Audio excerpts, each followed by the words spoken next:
Hey, what's up, everybody? This is Phil from Zade Comics. I'm the writer and co-creator of Magic Hop, which is in demand on Indiegogo right now, and the upcoming book, The Lost Pages, which we're launching the 29th of this month. So look out for that. And just one half of the two best-looking brothers in all of comics. And today we are here with some awesome creators in Comicsgate. You'll recognize Eric Weathers for sure. And here is his partner Zeb, the writer on Battle Brick Road. What's up, brothers?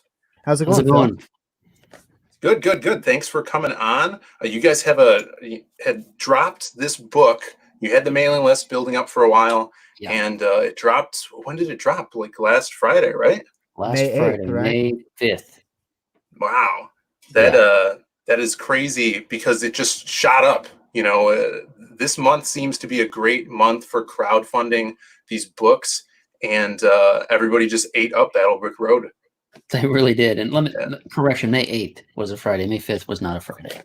But yeah, it's been crazy these past few days. I would say far exceeding expectations. I don't know how you feel about that, Zeb, but I certainly feel that way. Yeah, absolutely. You know, things are just sort of cruising right along, and we're doing our best to get more people aware of the book that we're doing. I feel like we did a pretty good job with the ramp up, with the pre-launch page, and just sort of talking about it over the past, well, about 2 years, honestly. So about 2 years. Yeah, we've had a good period of time to get people revved up and ready for it. So I think that was a success in that sense. It wasn't wholly intended on our part, but it turned into a benefit in that way. Those 2 years really helped to build and foster a group of people who, and Eric's career alone and the things that he's done as a letterer within the community has really helped foster an immediate outflow of support in a way that's been pretty cool to see. For sure. I mean, this book was one of the first titles I noticed when I came into Comicsgate. When it had its original name, Operation Zephyr, just that, you know, that pinup that you had, or the old cover that it seemed to be really caught my eye, and I was really excited for it. I think, didn't you have a mailing list for it back then? Yeah, we did. Operation Zephyr. Yeah, so we had we didn't have an Indiegogo pre-launch page, but we had a sign-up page that was at our website, which at the time was operationseffort.com. A lot of websites were purchased for this campaign, but we used that same list for the pre-sign up. So even if you signed up then, you know, a year and a half ago or whenever we set that up, you still got in that the coveted exclusive trading card list. So sweet. That's awesome. Yeah, and so like the evolution of this, like you said, it's over like 2 years old. And I think it was a great strategy for you to put out your book so people would get to know you, Flying Fortress. And I think that really helped boost your rapport with the community. People know you can deliver a book. They know your art as well as your lettering. And this is kind of like the perfect storm for you guys and Battle Brick Road. It couldn't happen at a better time, or a better game plan for that. I think it's really paying off, which is great. Yeah, thanks. It was part of the strategy. When I was first talking about this Oz book, I would say it wasn't anywhere near where we are now with it in terms of the story that Zeb's written, just sort of the way that we've figured out how the characters are going to work. So I'm kind of glad that we waited, and it was a strategy to launch Flying Fortress first, because it's always important to build your audience. That's the big thing. And after Flying Fortress, you know, there were 660 backers on that campaign, another 200 on the follow-up campaign. So those are just, you know, more people that know about my work, more people that I have a connection to that I can contact and say, hey, if you liked this, maybe check this out. That's right. I think it's paid off. For sure, yeah. Hail everybody in the chat. We got Leg Kick 1, Lucy Hill, Chimera also in the chat. Thanks for dropping by. And if you guys haven't already, hit that like and subscribe button. And let's take a look at this campaign and where you guys are at right now. Battle Brick Road. First off, I love this cover, man. a great Thank concept. You. Super Thank cool, you. action packed. Right off the bat, you're going to get a lot of action in here. And the thing I wanted to kind of touch on as well with Zeb, having that extra time, those 2 years of sitting with these characters. How did that help the story grow? Because I know as a writer myself, for me, the longer I spend time with a character, the more I understand the character, and I think it really makes the story simmer and better for the reader. Yeah, it absolutely greatly affected what the outcome was. I think, and there was a point in time where there was we wanted to get, I think there was a little bit of a rush at the beginning because we wanted to get this ash can out, this one right here. And so at that time, it was kind of like, okay, let's get a concept together. It doesn't have to be necessarily super firm, but something that's going to really grab and kind of show you that this is Oz, but that this isn't your grandmother's Oz, that this is a different story, completely different, but also going to evoke a lot of things that people are familiar with. And so that's kind of where it started. And off of that, I thought I had a pretty good trajectory. And Eric launched Flying Fortress. We talked about that. Everything was like, yeah, man, the more you can build, the better it is for us. And it was just sort of this ongoing process of Eric doing what he does best, which is just working his butt off. Yeah, and for sure. Developing a real name for himself. And as I've told him many times, unapologetically, like, your success it will be my success when it comes to getting eyes on what was Operation Zephyr at the time. And so that development has absolutely progressed a lot. The beginning of the book has changed. There's still there's moments in that ash can that are still very much true to the story and what happens, but it's definitely developed a lot. It's given me time to see the story as a whole. As the campaign page says, this is going to be the first volume of 4 total volumes. This book will be 52 pages consisting of 2 chapters. So 2 26-page comic books basically are going to be in this first volume. So a 52-page story at the minimum. And with that, we're telling just part of what is our story of Oz, the Battle Brick Road. Sweet. No, that's great. I love getting that behind the scenes look at, from the creators. I wanted to know, where did you guys meet? Like, how do you guys know each other? I know that Eric's, been going to conventions and stuff, and has had Flying Fortress for a while. How did you guys actually meet up? We both reached for the same baguette at the deli.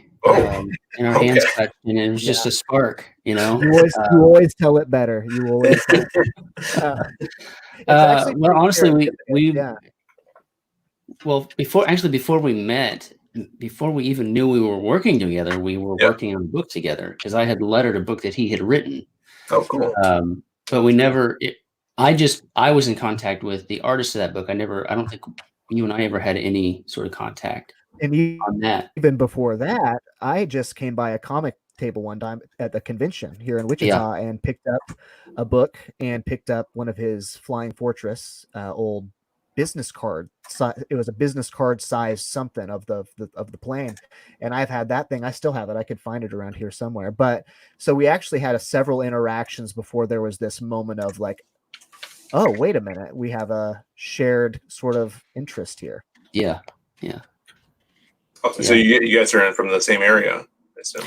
Yeah, we're from the same area, and actually, you had moved away and then come back, and when you came back, we met at a Bible study at the church I was attending at the time. Right. So it everything sort of just happened. Yeah, I was talking to a guy, and he said, "So what do you do?" And I said, "Well, I'm currently writing some comic books, by what I'd like to do." And he says, "Well, you should talk to Eric Weathers over there. He does comic books too." And the rest is just beautiful, beautiful history. That's cool. We held hands and skipped away. Yeah, down that yellow brick road. Yeah. So cool. Now, an interesting thing about this book that I haven't seen in a lot of other comics, especially not stuff in Comicsgate right now, is you're going from pencils directly to color. That's cool. Really, really unique. And what was your kind of thought on doing that? Is that something you've done in the past? Is that something you did on Flying Fortress? There's a few reasons. I have done it in the past. The very first few pages of Flying Fortress were done that way. Flying Fortress was an experiment in every sense of the word, and learning how to make a comic book. So there were times where the pencils were just turned into inks in Photoshop, but that was taking the pencils a little further, making them black. This I'm pulling back a little bit, so you're going to see those shades of gray. And I can still, through Photoshop, I can still push things into black where I want them to be. So there's going to be a nice, I'm missing the word, but a nice range for that. But the main reason is there are a lot of books that I really enjoy that have this look. Cary Nord's, when he drew the Conan series, I think it was in 06, he was drawing Conan. And it was just pencils and colors. Lionel Yu's Ultimate Hulk, Wolverine versus Hulk was pencils and colors, and a lot of his stuff from around that time was just pencils only. Joe Mad's work on like the Ultimates 3 and Spider-Man and stuff like that, same look. And I've always been drawn toward it. Look at that. And this is just the pencils and colors, right? Yep, just the pencils and colors. Yep. Yeah, cool. And I've always wanted to do it. And it just I just saw this as my chance to do it. And plus it helps in the pipeline time wise. Mm-hmm. You get pages done faster that way. Oh, for sure. Yeah. And honestly, I have to say, looking at what our colorist has done, and you can tell, Eric, you're the one who have found her and has this relationship with her. What's her kind of information, and what's her name again? The color. She didn't color that piece or the one below it, but she colored the cover in page one that you see. Yeah, page one. Her name's Farrah Normaliza. You guys may know her from Door Kickers.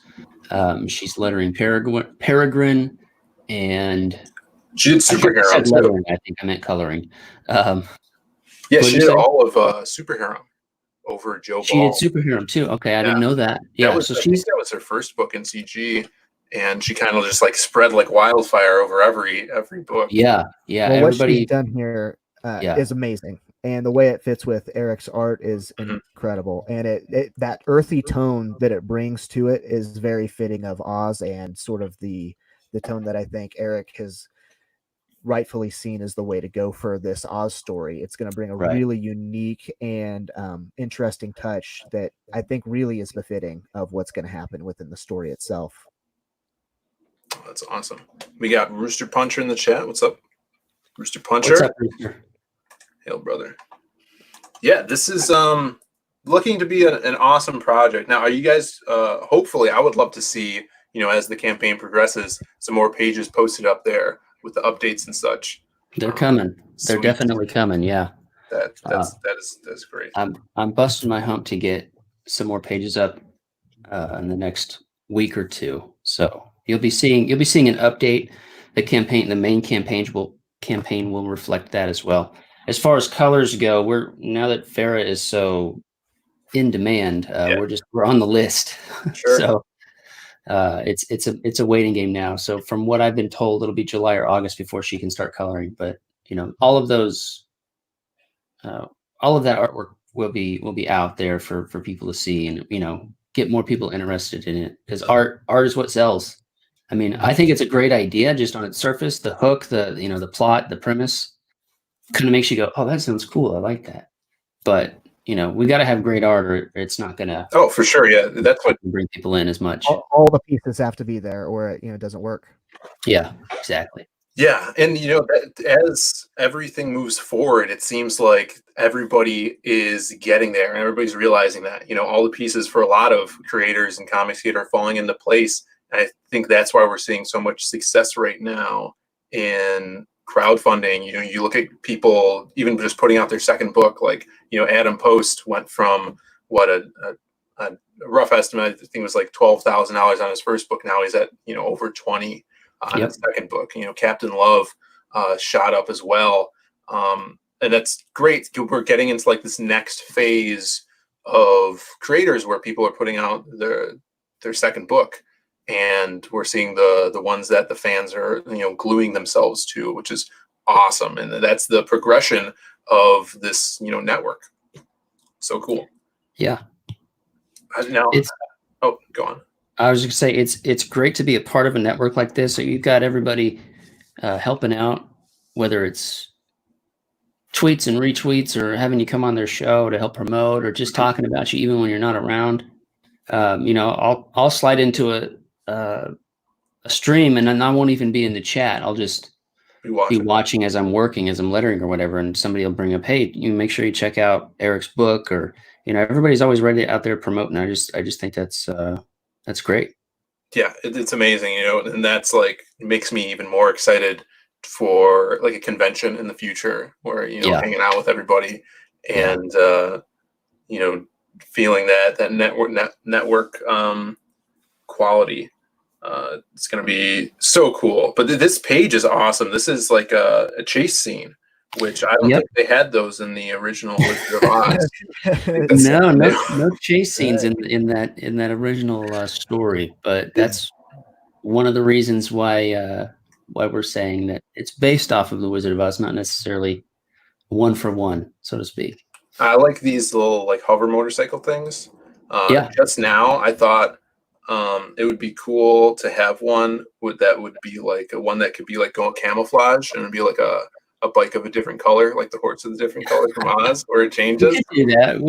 We need to have that. There are obviously things that are going to be familiar to people. The main characters aside, there are going to be things that people are going to hopefully see and as Zeb has said in the past, not necessarily be a one for one of what we know, but just something that says, oh yeah, this is a Wizard of Oz thing. Yeah, that's a cool way that they've done whatever it is that stands out to them. So that's what grabs the people, I think. Right. It keeps them in the story. It's cool. I kind of see it as if Oz existed in an alternate reality, what could have been like the story with all of these differences and things that don't exist at the same capacity, but yet at other times it's just a matter of existing at a different time in history. L. Frank Baum's book, which came out in the early 1900s, though he didn't know it, is full of the concepts covering really specifically genetic mutation, the idea of chimeras. It wasn't intended to be as such, but what do you end up in the Wizard of Oz getting? The lion, who is a man and a lion hybrid, flying monkeys that are monkeys that have wings that fly through the sky. You get in the book, you get these creatures called the Kaladah, which are half tiger, half bear hybrid creatures that are able to defeat like a lot of things. You get so many of those in the book. A giant spider. There's a giant spider in the original Oz book. So there's all of these giant creatures that when we decided to do this, I honestly have to say I wasn't real familiar with the book. I knew the movie quite well, but the book itself, which is what we wanted this to be based off of from the get-go, I didn't really know. So reading through it, I was shocked to see like this. There's a wealth of things to draw on, but to be inspired by versus just doing a carbon copy of with a new kind of texture over the top that says, oh, look, I'm post-apocalyptic versus, do more than that to honor what was there and to do it right, but to do it differently. Yeah, no, that's what I'm excited about is you pulling stuff from the original source material, which not a lot of people are aware of. That there's so many more stories in that than just that movie. And at the same time, you're creating your own thing, but kind of, putting those nods that may lead people to research more and be like, oh, is this, from that? Because I didn't even know that there were that many books in the series. I was raised on the film. It's my mom's favorite film. I was in the play as a kid. I played Oz. That was super fun. That's awesome. But I have. I'll show you guys. I have this. My brother made, because I played Oz and Professor Marvel, so he made me this turban. I still have it. Oh, perfect! Yeah, Professor Marvel's turban. I can't believe you weren't wearing that when we came on. Now I know that would have been perfect. I should. So I'm excited to see all the little the nods to the books, and as well as everything new that you guys are doing. This is going to be really cool. I loved hearing, Eric, how you kind of like plotted out this chase scene. That was really interesting. If you want to talk about that a little bit. So I have built. I'm not great at drawing vehicles. It's a special skill. Sure. It's like you can draw people or you can draw vehicles, and if you can do both, you are Kim Jong-ji, and that's it. Growing up, if you'd see like the Fantastic Four's car, or like even the X-Jet back in the 80s and 90s, there would be like one good shot, and the rest of the time you'd either be in silhouette or you'd be in the cockpit, and you really wouldn't go around the vehicle a whole lot. I mean, there are exceptions, but so what I did was I did a kit bash of these models. A kit bash is you take different parts of different models and put them together. And I was wanting a certain design, certain look, so I built these 3D models. So I have them built in SketchUp, and then in order to have a chase scene that is that flows properly, that visually flows properly, like you would see in a movie, and you're like following it as it's going down the path. I will sort of like they do in a movie when they make one of those mock-up scenes when they're making sure where their shots go. I'll do the same thing here. And so this was drawn at some point, and I sort of got the shot I wanted. Those are there, and then everything else is drawn around it. The guys aren't on the bike. All of that stuff is added later. The dust and the debris, obviously, all that stuff's drawn. But then in the next page, I move the models as they need to, so that hopefully when you read the book, you're able to follow that as if you were trying to watch it on film, or if you were just sort of, I want you to be able to be in it and experience it and not get confused. And I feel like plotting it out that way just really helps. You just blocking in stuff, really. So right, yeah. No, you could see like this page right here. The vehicles have weight to them. This one, how it's banking.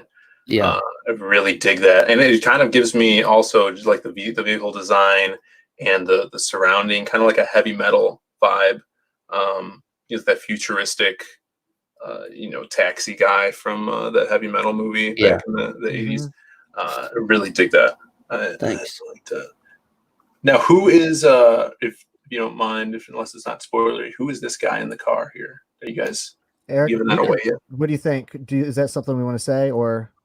I don't think it's the opening scene. I don't think it's a spoiler. I don't think it is either. Yeah, that is Howard Gale, which is Henry Gale, which we know as Uncle Henry from the comic, or from the story. Yeah, the brother and the dad of Dorothy Gale, the father of Dorothy Gale. Nice. And as we can see Toto here in the Toto in the scene. Yep. Not hanging his head out the window, letting his tongue flap in the wind. No, not quite. No, Toto he'll hang out the window for other reasons. Yeah, I'm excited. To provide cover and fire. That's gonna be awesome.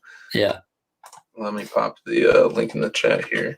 And you guys have pretty concise slew of perks to choose from. And what I really like about your campaign, which I haven't seen others do, is even when you get just the book, it comes with a poster.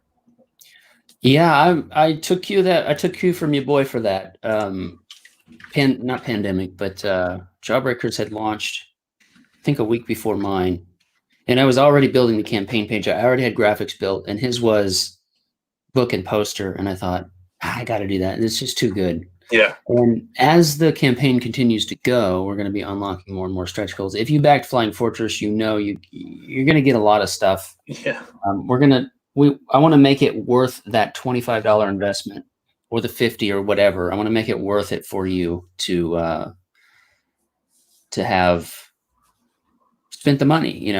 Some people are like, $25 is a lot for a 50-page book, and but it's more than that. It's definitely more than that. We're going to throw in you. First of all, you get a poster. A poster like that at a convention, easily $20 by itself. So we're just going to continue to add value. So we have a bookmark unlocked, a trading card unlocked, and at 25,000, the next trading card will be unlocked. Let's see that. Yeah, that's great. And I really like how you set up your pages too. You also get that big picture of everything you're getting with the perks here. So you guys are at home and running through this. It's really easy to comprehend what you're going to be getting for the price. I dig this too. I haven't seen a lot of people do. When they do ash cans, you're doing the 2 books and 2 ash cans. which is cool. Oh, and the 2 posters as and well. 2 posters. You get, it's the 2, 2, and 2. I mean, you're gonna get you'll probably get doubles of the extras as well. So that'll most likely have to be shipped out twice. I didn't think about that, but you know, that won't be the bulk of orders for me, so that's fine. But you know, it's a way for, if you wanted to get 2 copies for yourself, or you wanted to split one with a friend, you're going to save a little money that way. Helps with international backers too. If they have somebody that they're like, hey, let's go into this together, they're going to save $15 off the main price, save a little bit of shipping. So yeah. Now, as well as the book, you have a supplemental book. Now, is that the Toto story, or? No, the Toto story is going to be part of a stretch goal as well. All right. Now, I wasn't thinking about this properly when I was putting it together. I can change them down here, but I can't change them on the sidebar with the perks. Right. But the full color ash can, I was originally thinking of throwing which I don't have in front of me. We have a small 5-page story, but 8-page total ash can that we put together in 2018. That was only black and white line art, inks and letters. And I was going to have that colored up and make that part of the superfan and higher tier. But then I thought, well, it's going to be in the supplemental book by itself. So it seems kind of silly to have it in the supplemental book and by itself in its own form. So then I thought, okay, well, I'll make a different ash can that's 8 pages, and that's what we're doing. But it's going to be so cool that we can't just, again, we don't just want to have that at the 250 or higher. So that's going to be unlocked for everybody as well. At least at a threshold, maybe 50. Well, we'll figure that part out depending on cost. So that's what the 8-page ash can is going to be, and that's going to be drawn by 6 AM Comics. It's going to be a little side story of Toto. Sweet, yeah. And that'll be probably looking at like a 50,000 stretch goal. So we may get it, we may not get it, but that's the plan right now is to do that. And that'll be for most people, and then we'll just throw in a little something extra for those super fans to keep it.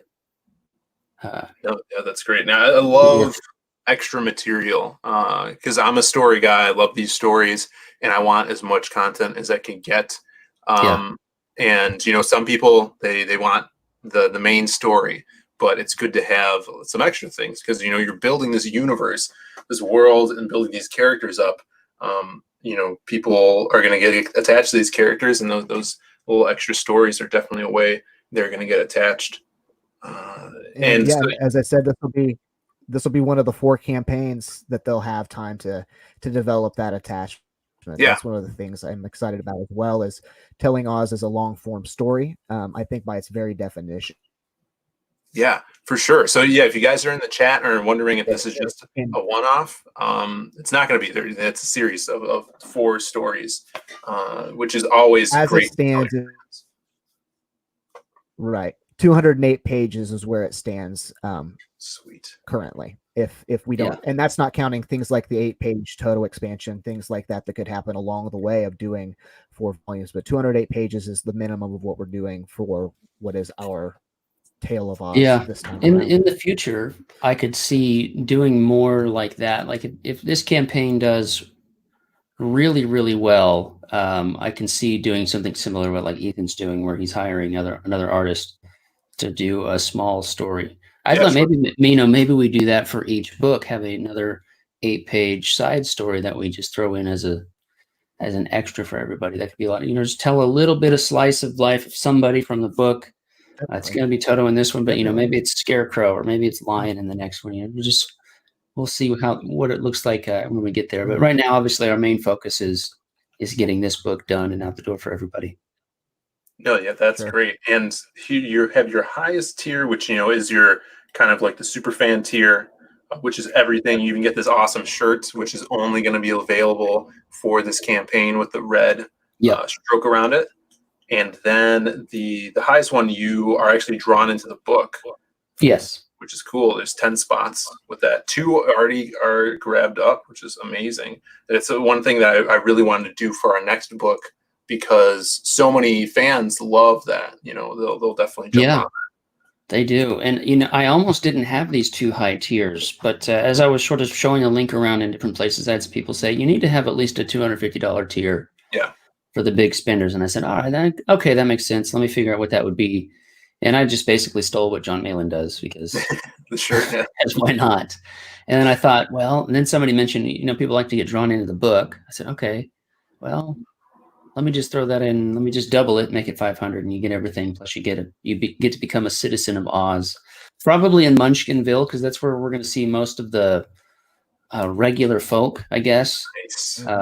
Based on how Zeb has written this story and the sort of the direction we're going with it. But our Munchkins aren't the same kind of Munchkins you've seen. Oh no, I'm afraid. I was actually I played. I was in the play twice. When I was a kid, I was in the Lollipop Guild, and then when I was in high school, I was the wizard. So nice. Yeah. So you know your stuff. You have a personal connection to the Oz story. Oh yeah. Love it. I'm excited. Yeah, I'm excited to see if there's any Lollipop Guild in there and be using the lollipops as weapons. Maybe they're like lightsaber lollipops. That's one of the things that actually exists in the movie and not actually in the book, surprisingly enough. Because there's no Lollipop Guild in the book. That makes sense. That's probably bad. Yeah. Right, and we don't also want to get sued by MGM, so that's true. MGM can stay far away. Yes, yeah, far away. Are there going to be any Munchkins hanging themselves in this book? I thought about that as a fun Easter egg. That would be a hilarious Easter egg. Maybe a side story in the future. There you go. So guys, everybody in the chat, check this out. Back it looks like an awesome project. There's still a lot of time left, and it's amazing that it has gotten this far this quick. So hats off to you guys. Thank you. Yeah, for sure. Anything else you guys want to say before we wrap things up? Well, thanks for back and thanks for checking out the campaign. If you haven't backed yet, share it around and let everybody know this is happening. Thanks for having us on, Phil. If anybody wants to reach out to me on Twitter, you can message me at Eric_Weathers. And, I'm there to answer whatever question about this book or lettering or whatever. So, yeah. Yep.